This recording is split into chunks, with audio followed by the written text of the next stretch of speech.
যে আর সম্পত্তির মালিক বটে, কিন্তু মর্যাদায় সে হচ্ছে কৃতদাস। এজন্য আমরা যেন নিজেকে মালিক বলে পরিচয় দিই, আমরা যেন কৃতদাসের মতো আচরণ না করি। আমরা আমাদের আত্মীয়দেরকে যতটুকু সম্ভব সামর্থ্যের উপরে ভিত্তি করে আপনি মাঝে মাঝে খাওয়াবেন। আজকে তো শুধু এখানে দান করলেন, এই আলোচনাটা শুধু আজকে এখানে দানের জন্য না, আপনারা প্রত্যেকটা ব্যক্তি আমরা এতটা বেশি কৃপণ হয়ে গেছি বা এতটা আমাদের আত্মীয় স্বজন থেকে নিজেদেরকে গুটিয়ে রেখেছি, আপনি তাদের খোঁজ খবর রাখেন না, এটা মোটেও উচিত নয়।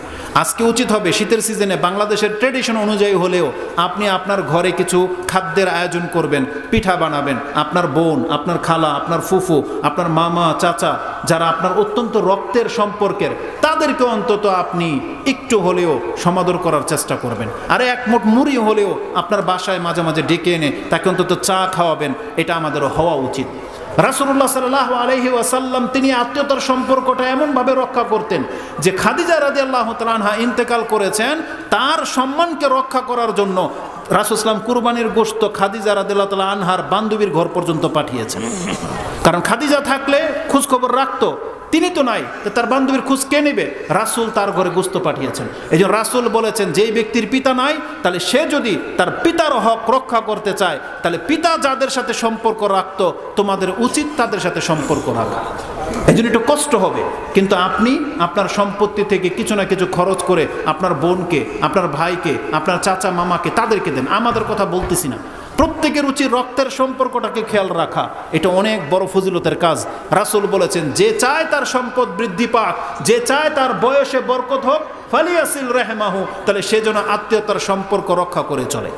অতএব আপনার ফায়দা আছে আপনার আত্মীয়দেরকে খাওয়ালে, আমাদেরকে না। হুজুরদেরকে হয়তো খাওয়াইতে বলি অনেক সময় বেশি ওই বরকত দোয়া দেওয়ার জন্য, কিন্তু জেনে নেন আপনি আপনার আত্মীয়দেরকে খাওয়াবেন, আপনার বয়স বৃদ্ধি পাবে, আপনার সম্পদ বৃদ্ধি পাবে, যেটা সবাই চান। অতএব খরচ করতে হবে সব ক্ষেত্রে, যেই জায়গায় কল্যাণকর সেখানেই খরচ করবেন। রাসূলুল্লাহ সাল্লাল্লাহু আলাইহি ওয়াসাল্লাম থেকে একটা হাদিস নিয়ে নেন। রাসূলুল্লাহ সাল্লাল্লাহু আলাইহি ওয়াসাল্লাম বলেছেন, মাল মূলত তোমাদের কোনটা? আইয়ুকুম মালু ওয়ারিসি আহাব্বু ইলাইহি মিন মালিহি। কে আছো তোমাদের মধ্যে যে নিজের মালের চেয়ে ওয়ারিসদের মালকে বেশি পছন্দ করো? তখন বলছি, ইয়া রাসূলুল্লাহ, আমাদের মধ্যে এমন একজন ব্যক্তিও তো নাই যে আমি আমার মাল থেকে আমার ওয়ারিসদের পরবর্তী জেনারেশনের মালকে পছন্দ করব, হেফাজত করব, এমন তো কেউ নাই।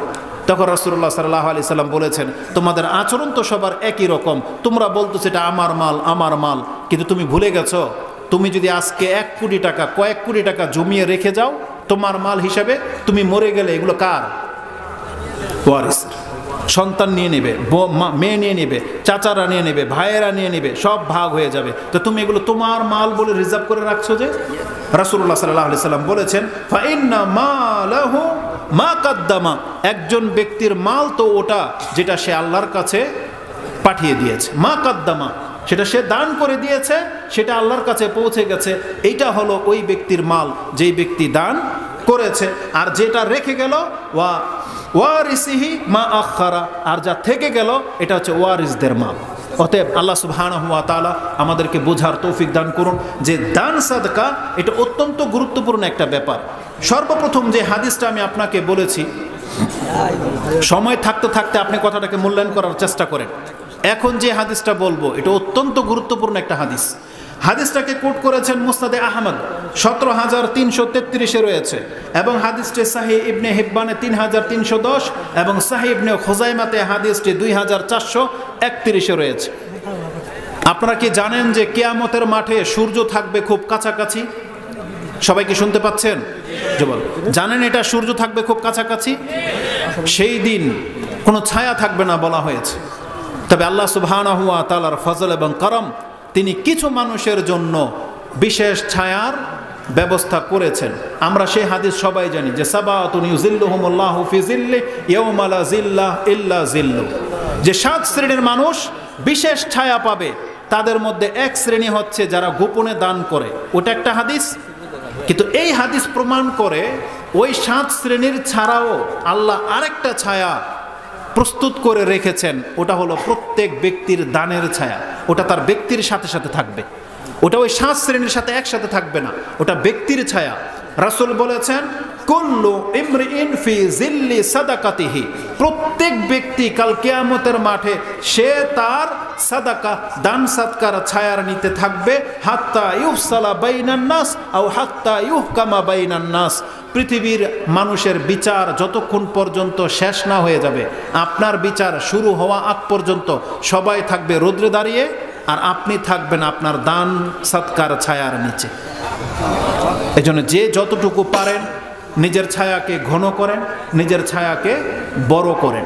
আপনি দেখেছেন কিছু গাছের পাতা আছে পাতলা, ছায়া পড়ে অল্প, আর কিছু গাছ আছে খুব ঘন বিবৃতি এবং ছায়া পড়ে খুব ঘন।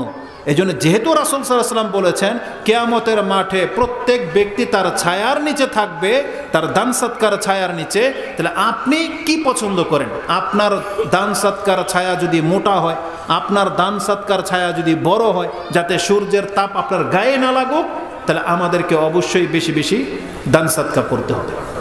কারণ দান যত বেশি ছায়া তত বড়, দান যত বেশি ছায়া তত ঘন। এই জন্য আমাদেরকে দান সৎকা করে যেতে হবে। রাসূলুল্লাহ সাল্লাল্লাহু আলাইহি ওয়াসাল্লাম তিনি বলেছেন, আস-সাদাকাতু বুরহানুন, সাদাকা হচ্ছে প্রমাণ, প্রুফ, এভিডেন্স যে আপনি জান্নাত পাবেন বা জাহান্নাম থেকে মুক্তি হওয়ার কার্ড আপনার আছে, এটা হচ্ছে সাদাকা। এইভাবে কোরআন হাদিসে যথেষ্ট কথা আছে দান সৎকা সম্পর্কে, যে আল্লাহ সুবহানাহু ওয়া তাআলা আমাদেরকে শর্টকাটে যাওয়ার রাস্তা করে দিয়েছেন এই দান সৎকার মাধ্যমে। সব মানুষের মর্যাদা আমল একরকম নয়, এই জন্য আল্লাহর দয়া এটা, রহমত এটা, যে আল্লাহ জান্নাত তো একটা রেখেছেন কিন্তু দরজা রেখেছেন 8টা। এটা নিয়ে কোনোদিন ভেবেছেন যে দান সৎকা কতটা পাওয়ার রাখে? এটা বলে দিই, জান্নাত একটা, দরজাও একটাই থাকতে পারতো, কিন্তু আল্লাহর অনুগ্রহ যে তিনি দরজা রেখেছেন কয়টা? 8টা। জান্নাতের দরজা একটা বেশি আছে, 8টা। কেন? কারণ সব মানুষ এক প্রকৃতির নয়। যদি দরজা একটা থাকতো, ওই একরকম আমল না করতে পারলে আমরা হয়তো জান্নাতে যেতে পারতাম না। এজন্য আল্লাহ 8 রকমের দরজা রেখেছেন। সালাত নামের একটা দরজা আছে, বাবুস সালাত। জিহাদ নামের একটা দরজা আছে, বাবুল জিহাদ। রাইয়ান নামক একটা দরজা আছে যেটা সায়েম ব্যক্তি ঢুকতে পারবে, এবং বাবু সাদাকা নামে একটা দরজা আছে যেখানে দান সৎকা যারা করেছে তারা সহসেই এই দান সৎকার দরজা দিয়ে জান্নাতে প্রবেশ করে যেতে পারবে। অতএব আল্লাহ সুবহানাহু ওয়া তাআলা আমাদের বিভিন্ন রকমের ইবাদত দিয়েছেন এবং বিভিন্ন রকমের শক্তি সামর্থ্য দিয়েছেন, যার দ্বারা যেটা সম্ভব সে যেন ওই রাস্তা দিয়ে জান্নাতে পৌঁছে যেতে পারে। এই জন্য আল্লাহ সুবহানাহু ওয়া তাআলা জান্নাতে 8 রকমের দরজা রেখেছেন। সর্বশেষ এটাও জেনে নেন, জান্নাতের একটা দরজা হচ্ছে বাপ মা, বাবা এবং মা জান্নাতের দরজা। যাদের এটা আছে, এটা অনেক সহজ রাস্তা। আপনি যদি খরচটা বাপমার উপরও বেশি করেন না, আমার মনে হয় আপনার জন্য 2টা দরজাই খুলে যাবে। দান সৎকার দরজাও খুলবে, আপনার বাবা মার দরজাও খুলে যাবে। এই 2টাকে অন্তত ঠিক রাখার চেষ্টা করেন। এটা জিহাদের চাইতেও হালকা, নামাজের চাইতেও হালকা, এটার সিয়ামের চাইতেও হালকা। শুধু বাপ মাকে যদি কোনো ব্যক্তি সন্তুষ্ট করে মরতে পারে, আপনি কামিয়াব। এই জন্য ইসলামের সাথে সাথে বাপ মার হকটাকে খেয়াল রাখবেন। আল্লাহ আমাকে এবং আপনাদেরকে কবুল করুন, তৌফিক দান করুন, আমিন। সুবহানাকা আল্লাহুম্মা রাব্বানা বিহামদিকা আশহাদু আল্লা ইলাহা ইল্লা আনতা আস্তাগফিরুকা ওয়া আতুবু ইলাইক। আসসালামু আলাইকুম ওয়া রাহমাতুল্লাহি।